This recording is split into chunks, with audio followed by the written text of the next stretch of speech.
Hey, what's up guys? Welcome to the video. The Philadelphia Fusion looked amazing. They absolutely exceeded my expectations. And who knows, are they championship contenders? I don't know. Let's find out.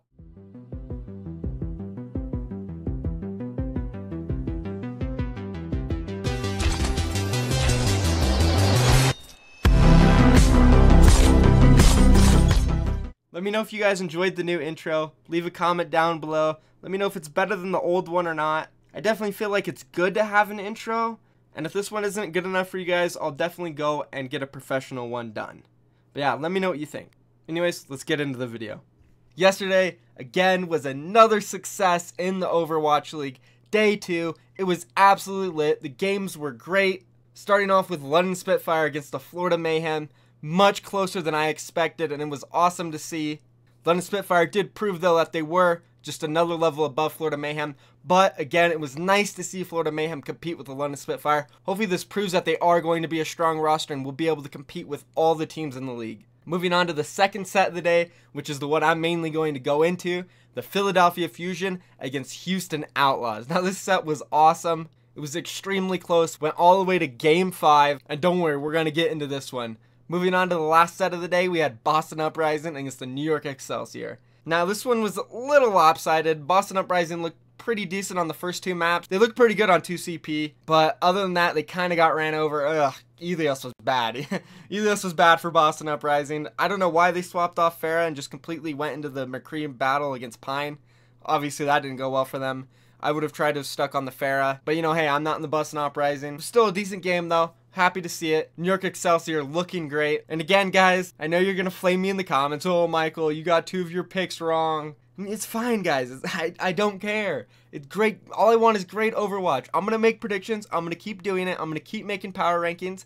And, you know, it's just what I think will happen. And if I'm wrong, I'm wrong. But I will get better and better. I promise you that. Alright, so now moving back to the Philadelphia Fusion versus Houston Outlaws game. Going into this match, there was a lot of question marks about the Philadelphia Fusion. Nobody really knew if they were going to be good, if they were going to be bad. The diversity in their team is absolutely absurd. 11 players from 9 different countries from all around the world, short on practice. The only practice they really had was some of their EU players playing scrims together over the holiday. And besides that, they didn't really have much. So coming in, people really didn't know where to place them. I had no idea. I said it in my predictions, they were either going to come out and they could just absolutely stomp Houston, you know, or they could come out and just get absolutely stomped. It was definitely really tough to pinpoint exactly where the Philadelphia Fusion would fall amongst the other teams. And I think the factor of them not having any practice coming into the Overwatch League scared off a lot of people and analysts. I know it scared me. I didn't expect them to come out and be a powerhouse. It definitely looked like a powerhouse. Being able to defeat the Houston Outlaws, who, remember guys, they had some extremely close games with Seoul Dynasty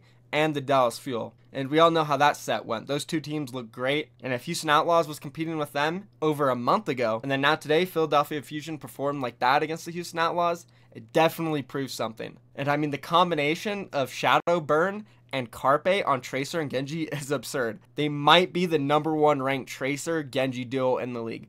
I think they're up there with like Prophet and Birdring, as well as with like Agilities and Soon. I think a lot of people are going to struggle this season dealing with Carpe and Shadowburn's dive. Finally, guys, finally we get to see Shadowburn not play with 180 ping.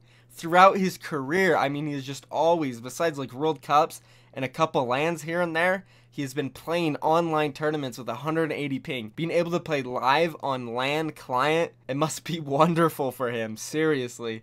I can only imagine the problem. I mean, he was probably so used to 180 ping. Moving to 0 is like the biggest upgrade ever. It's kind of like going from 60 Hz to 244 Hz. Absolutely insane upgrade. If we take a look at the stats here from today, Shadowburn and Carpe, again, they just popped off. But I also want to point out Poco going 56 and 29. Now those are pretty good D.Va stats. Usually see most divas go about even on their kill and death ratio, but Poco's nearly at a 2.0. But again, I just want to stress how good Shadowburn and Carpe's Genji and Tracer is going to be throughout this season. Teams are going to have huge problems trying to deal with that. Alright, so let's get into the maps a little bit now. Starting off with Dorado. It was definitely a really close map. It's probably the closest map between the two. Pretty much every game that either team won was kind of lopsided, and this one was a bit closer. Carpe's Tracer looked absolutely unstoppable. He was just running around spawn camping, especially on their 3rd point defense. You could see him on the bridge. absolutely incredible. The guy was all over the map, doing work. He even busted out the Widowmaker a few times and picked Linkser, which is very surprising because Linkser is a damn good Widow. We also saw Shadowburn on Genji the entire time, putting in work. He went 19-9. Then moving on to Horizon, where Philadelphia actually looked pretty shaky. Houston Outlaws kind of ran them over, and on their attack and on their defense, they just looked like a mess. They didn't even really win a fight on second. It was just a sloppy 2CP. They just look kind of outclassed. Now, I don't know if Junkrat isn't in their hero pool, but if there was one problem I could see this team having is them running into issues not having a good Junkrat. We'll get into that a little more when we talk about Eichenwald, but let's move on to Oasis. Oh yeah, Oasis. You guys know what happened at Oasis. Houston Outlaws got rammed. I don't know. I might question the call of putting Clockwork in over Linkser. I mean, I know Clockwork is their Tracer specialist, and he just focuses on that one hero. But honestly, Linkser might be better at it, and he's also more flexible. Linkser can bust out the McCree. I mean, Linkser's McCree is sick. He's got a good McCree. So, I don't know. Kind of questionable there. Besides that, Philadelphia just was a freight train on Oasis. Carpe popping off, killing everybody. Shadowburn, Pharah God. I mean, he played insane on Pharah. He's always played pretty well on Pharah, but today it was sick. Having 180 ping online probably affected his Pharah play. Seeing it at LAN, the dude was on fire. Now, obviously, his team was steamrolling the other team, so he probably looked a bit better than if it would have been close. But still, he looked like a beast on Pharah. Definitely exciting to see. Again, they just took Oasis clean, 200-0. Not even a team fight won. There wasn't even a team fight that was even close to being won by Houston. Like, there was no competitive team fights. They were just absolutely derailed every single fight. They got 6 kills compared to Philadelphia's 36. That's no bueno. Now, 36 to 6 kills, guys, that is a stomp. That's super bad. You don't see many maps going 36 to 6. Let me put this into perspective for you guys how bad this is. Now, I'm sure a lot of you guys remember that match between Kungarna and Envious in Season 1 Contenders on Lijiang, where we got absolutely destroyed. I know you guys remember that. A lot of you guys bring that up in comments all the time, talking crap. Oh, don't you remember that Lijiang match? Blah, blah, blah. Anyways, let's put this into perspective. That game was 35 kills on Envious side to 5 on Kungarna. So, these two games were equivalent stomps.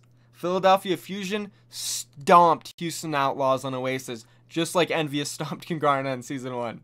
Alright, now that I got that out of the way, let's move away from that map, which was just, yeah. Alright, let's move away from it. Moving on to the 4th map, we had Eichenwald, which was much closer than the Oasis match. Much, much closer. And Houston actually came out on top. Now, like I was mentioning on Lunar Horizon, I think Philadelphia might run into issues with not having a prolific Junkrat player. Now, we know Jake's probably one of the best Junkrats in the league, might be his best hero, and he was kind of flexing on them in Eichenwald and Lunar Horizon. There's like quite a few maps in the game that is really, really good for Junkrat. We got King's Row, Eichenwald, basically all of 2CP, Control Center on Lijiang, Junkertown, Nepal Sanctum. Just in general, there's a decent amount of Junkrat maps. And I know there's a nerf coming. It's not that big of a nerf. I don't think it'll have that much of an effect on the maps that Junkrat are really good at. So I can see them kind of slacking in that department. They really honestly didn't show that they had a strong Junkrat in their pockets today. I don't see Carpe playing at all. I've never seen him play it, so that's kind of out of question. Shadowburn did play it once on Eichenwald. He went 2-2. He was quick to swap off it, though. Didn't look amazing on it or anything. So I could see them slacking in that area. I mean, they lost the 2 Junkrat maps here. And if there was 3 of them, they potentially could have lost the set. Houston did cap with like 2 minutes and 30 seconds left compared to Philadelphia's 0 time bank. It was a good map to watch, though, unlike Oasis, which was just brutal. Absolutely brutal. Then we went to Game 5, the last map, Lijiang Tower. And speaking of Control Center, it was actually the first round they played on Lijiang, and they looked great on it, actually. They didn't run the Junkrat, but Carpe did run the McCree, and we all know Carpe's McCree is nutty. Point blank and period. And we actually saw a Shadowburn on the Zarya. Philadelphia Fusion was running the triple tank, and they just clean wiped 100-0'd them again. They looked great. Houston didn't really put up that much of a fight. It kind of looked like Oasis again, and I was scared the map was going to be a complete whitewash. But thankfully, on the second round, Houston Outlaws did show some life. They won 3 team fights, almost got the round, but Philadelphia proved their dominance on the control maps and ended up winning Lijiang 2-0 and taking the set 3-2. It's definitely a fun set to watch. I was excited the entire time. on the edge of my seat. I never really knew who was going to win the set until the very last moment, which is always great to see. I mean, again, I've mentioned it a few times in my past videos. All I want to see is great Overwatch. We need great games in the Overwatch League. That's what's going to make it even more of a success. And these two teams definitely delivered. I'm beyond excited to see more from Philadelphia Fusion. All in all, Philadelphia Fusion exceeded my expectations today. They looked really good. They could run into some problems here and there on 2CP. They looked really shaky there. Their control maps looked spectacular though. They were doing very, very well. And in general, they surprised me. They could be a very, very strong team in this league. And now looking forward to Saturday when Philadelphia Fusion takes on London Spitfire. That's going to be a great match. I'm actually extremely hyped for that. Could be the best one of the week, up there with Seoul Dynasty and Dallas Fuel. We'll just have to wait and see, but I think it's going to be a battle. We're going to see the Tracer Genji of Prophet and Birdring going up against Carpe and Shadowburn. It's going to be a battle. Dude, I'm getting hyped talking about this. Holy crap. Overwatch League is great. Philadelphia Fusion look awesome. Playoff contender, hands down. If they're this good with very minimal practice, these guys can get very, very good, especially come playoff time. And maybe even championship contenders. I don't know. Poco looked great on the Diva. Fraggy proved that he's not only a great Reinhardt, but he can play the Winston when needed. Boombox, of course, as always, great Zenyatta. Neptuno was fragging out on Li Jiang. From top to bottom, the roster looked good. These 6 players in particular definitely look like all-stars. I'm very interested in seeing if they're going to keep running this 6. And again, guys, thank you for watching the video. I appreciate every single one of you. Be sure to smash that like button. All the likes help. Drop a subscription. Every subscription counts, guys. I love all of you. Join the Discord. It's down in the description. We're going to be doing a viewer party on my Discord throughout the season. We did one for the Seoul Dynasty and Dallas Fuel games. We had a bunch of people in there. It was awesome. It was so fun. So be sure to join the Discord. Who knows, maybe tonight we'll do a viewing party for either Florida Mayhem versus Boston Uprising or San Francisco Shock versus Shanghai Dragon. Join the Discord. I'll let you guys know on there if we're doing a viewing party. Or hell, you guys can all do a viewing party. You don't need me for it. But I'll definitely stop by. Be sure to join. Again, I'm always in there chatting. If you want to ask me any questions on the Discord, feel free. And this is it, guys. I'll see you tomorrow. Peace.